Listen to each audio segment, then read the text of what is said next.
بسم اللہ الرحمن الرحیم۔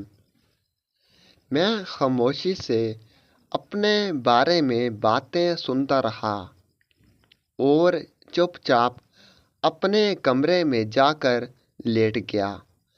ابو جان کی وفات پر جتنے لوگ ہمارے گھر پر آئے تھے انہوں نے مجھے صرف اور صرف ایک ہی بات سمجھائی کہ اب میری اماں اور بہن کی ذمہ داری مجھ پر ہے۔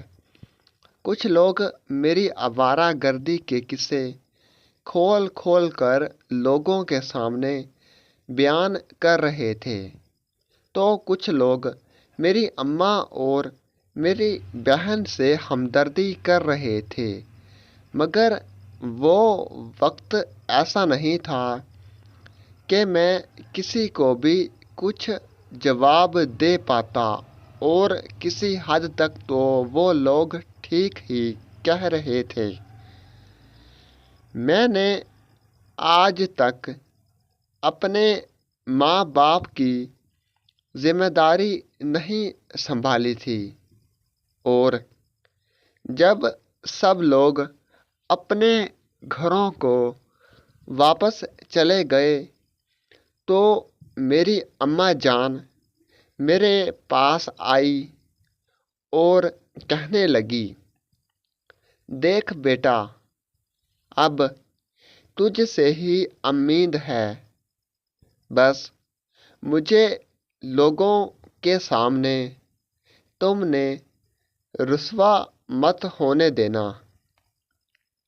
امی کی باتیں سن کر میرے پاؤں سے جیسے زمین نکل گئی۔ میں نے جلدی سے اماں جان کے جڑے ہوئے ہاتھوں پر اپنے ہاتھ رکھے اور کہا، آپ مجھے شرمندہ مت کریں، میں پہلے ہی پریشانی سے مر رہا ہوں۔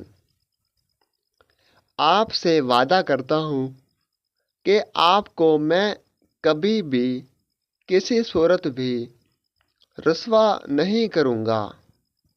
میں آپ کی اور بہن کی ذمہ داری اچھے سے نبھاؤں گا، اور چاہے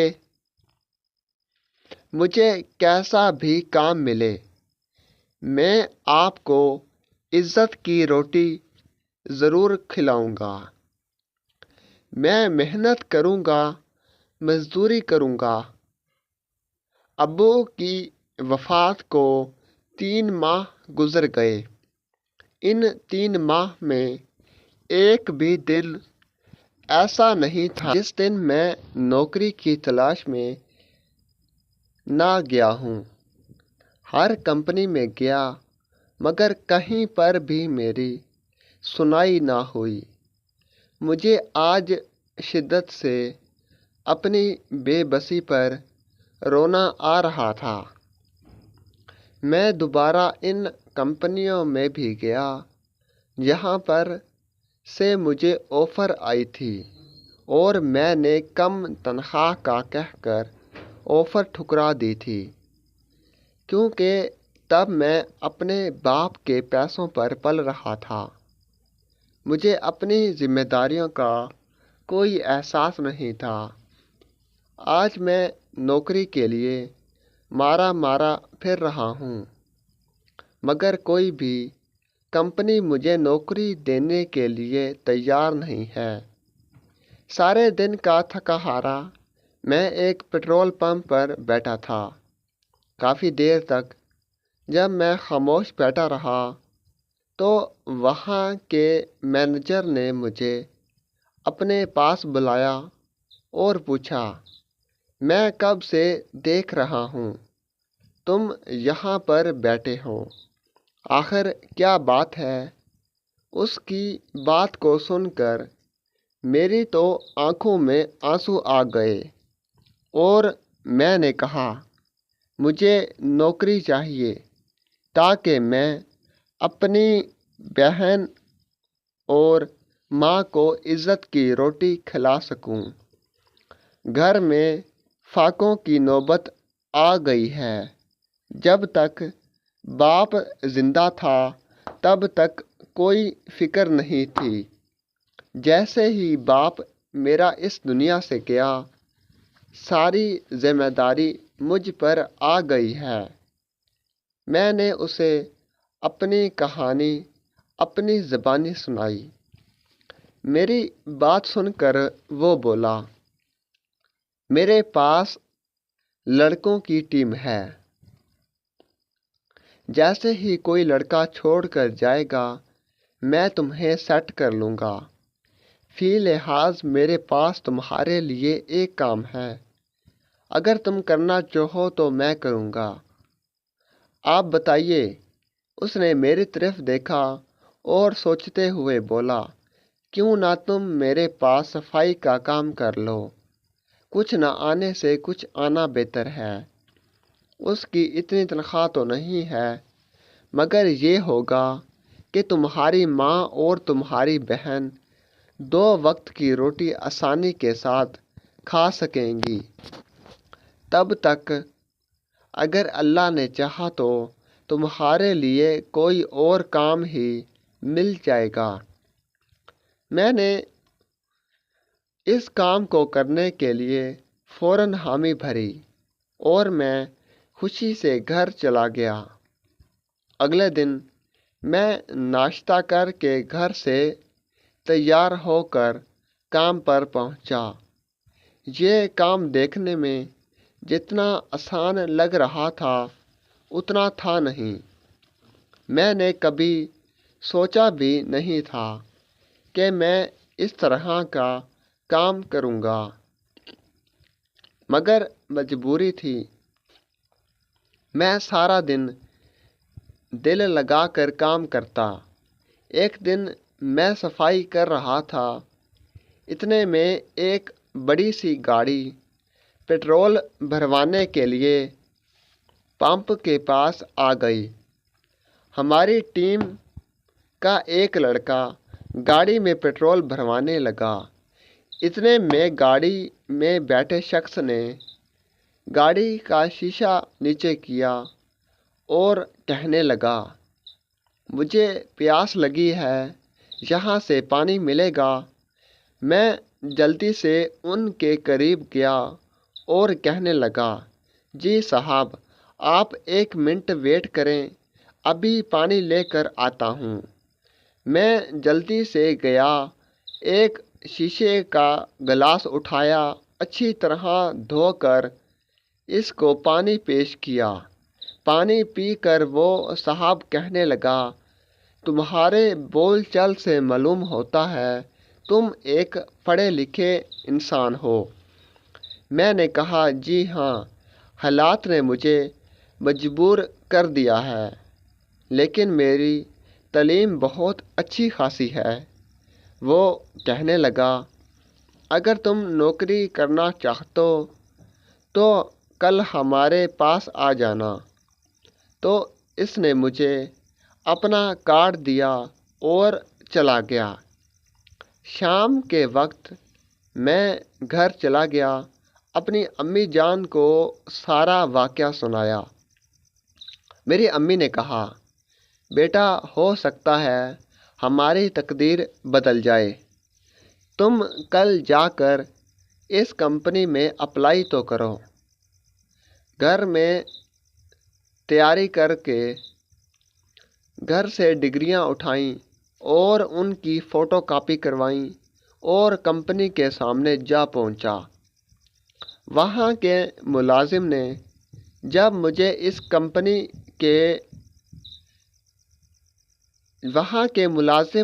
مجھے اس وردی میں دیکھا تو مجھ پر ہنسا اور کہنے لگا، یہاں پر پہلے ہی بہت سارے ملازم ہیں، تم آ گئے ہو، یہاں تمہاری بات نہیں بننے والی۔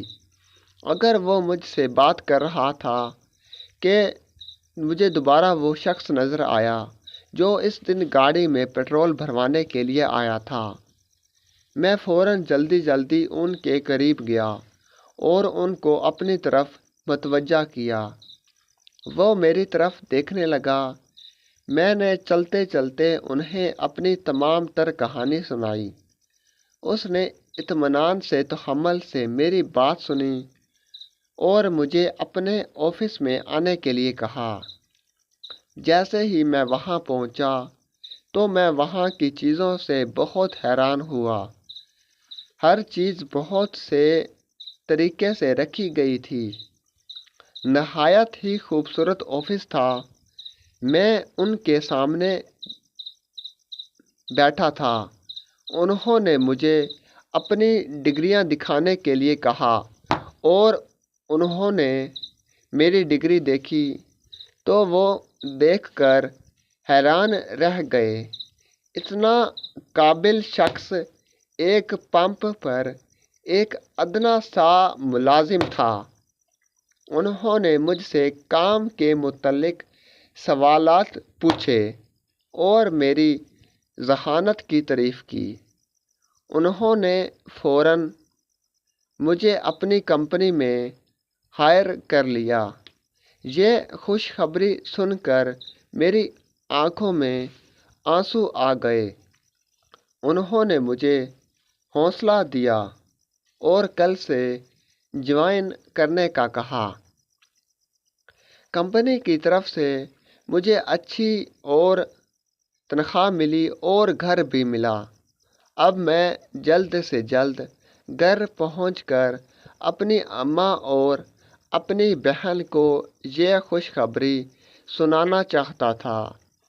اب ہم لوگ نئے گھر میں شفٹ ہو گئے تھے۔ ایک عرصے کے بعد زندگی میں سکون آیا تھا۔ میری ماں اور بہن پھر سے مسکرانے لگی تھیں۔ میری بہن کی خوشیاں پھر سے پورے کے پورے گھر میں گونجنے لگی تھیں۔ اب میں جلد سے جلد اپنی بہن کو اس گھر سے رخصت کرنا چاہتا تھا کیونکہ یہ ذمہ داری مجھے بہت بڑی لگ رہی تھی۔ میں نے اپنی اماں جان سے کہا کہ وہ اس کے لیے کوئی اچھا سا لڑکا تلاش کریں تاکہ ہم جلد سے جلد اس کی ذمہ داریاں سے فارغ ہوں۔ میں نے اپنی بہن کے لیے ایک سے بڑھ کر ایک طرح کی چیزیں جہیز میں بنائیں۔ انہی دنوں میری بہن کے لیے بہت اچھا سا رشتہ آیا اور میری بہن کی بات پکی ہو گئی۔ میں نے دھوم دھام سے اپنی بہن کی شادی کی۔ شادی والے دن میں اپنے باپ کو بہت زیادہ یاد کر رہا تھا، بلکہ ہماری پوری فیملی نے ابو کی کمی کو محسوس کیا۔ مگر اس چیز کی خوشی تھی کہ شکر الحمدللہ تمام چیزیں پھر سے واپس آ گئی تھیں۔ ہم لوگ زندگی کی طرف لوٹ آئے تھے۔ بہن کی رخصتی کے بعد امی اور میں نے سکھ کا سانس لیا۔ اب میں نے ترقی حاصل کر لی تھی۔ ہر چیز اپنی جگہ پر آ گئی تھی۔ اب میں سارا دن آفس میں مصروف رہتا اور رات کو گھر واپس آتا۔ ابو کو اس دنیا سے گئے پورا 1 سال کا عرصہ ہو چکا تھا، مگر اس 1 سال نے مجھے بہت کچھ سکھایا تھا۔ اب میرے پاس اپنا گھر تھا، اپنی گاڑی تھی، میں اپنے پاؤں پر کھڑا ہو چکا تھا۔ تو امی کو میری شادی کی فکر ہوئی۔ امی نے میرے لیے رشتہ دیکھنا شروع کر دیا اور آخر کار ان کی تلاش ختم ہو گئی۔ انہوں نے میرے لیے ایک بہت اچھی لڑکی ڈھونڈی جو کہ بہت زیادہ سمجھدار اور سلیقہ مند تھی۔ وہ ایک بہت بڑے گھر کی لڑکی تھی۔ اس کا نام حبیبہ تھا اور وہ اپنے ماں باپ کی اکلوتی بیٹی تھی۔ اس کا باپ ایک بہت بڑا بزنس مین تھا۔ میری شادی بھی بہت ہی دھوم دھام سے ہوئی۔ اب ہم امیر ہو گئے تھے۔ زندگی پوری طرح سے اپنے آب و تاب سے رواں دواں تھی۔ میں نے اپنی محنت اور اپنے لگن سے چند ہی مہینوں میں بہت اچھا اور اعلیٰ مقام حاصل کیا تھا۔ کمپنی کے لوگ جو تھے جہاں پر مجھ سے متاثر تھے، وہاں پر کچھ لوگ ایسے بھی تھے جو مجھ سے حسد کا شکار تھے۔ وہاں کا ایڈمن جو تھا وہ بھی مجھ سے جلتا تھا۔ اسے شاید یہ لگتا تھا کہ میں اس سے بہتر کام کر کے کہیں میں اس کی سیٹ پر ہی نہ آ جاؤں۔ وہ کوئی بھی ذلیل کرنے کا موقع اپنے ہاتھ سے نہ جانے دیتا اور جان بوجھ کر مجھ پر اپنا رعب ڈالتا اور میرے کام میں غلطیاں بھی نکالتا رہتا۔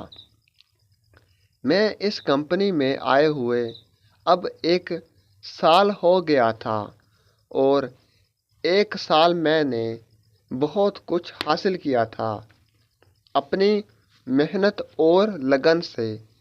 میں اسے یہی لگتا تھا کہ اگر میں اسی طرح محنت کرتا رہا تو وہ دن دور نہیں جب وہ میرے نیچے کام کرے گا۔ یہی بات ہی وہ مجھے ٹھکانے لگانے کی ترکیبیں سوچتا رہتا تھا، میری فائلوں کو آگے پیچھے کر دیتا اور بلا وجہ میرے کمرے میں آ کر میرے کاموں میں غلطیاں نکالتا رہتا۔ تنگ آ کر میں نے کئی دفعہ اپنے باس کو شکایت بھی کی تھی۔ انہوں نے سیریس ہی نہیں لیا تھا۔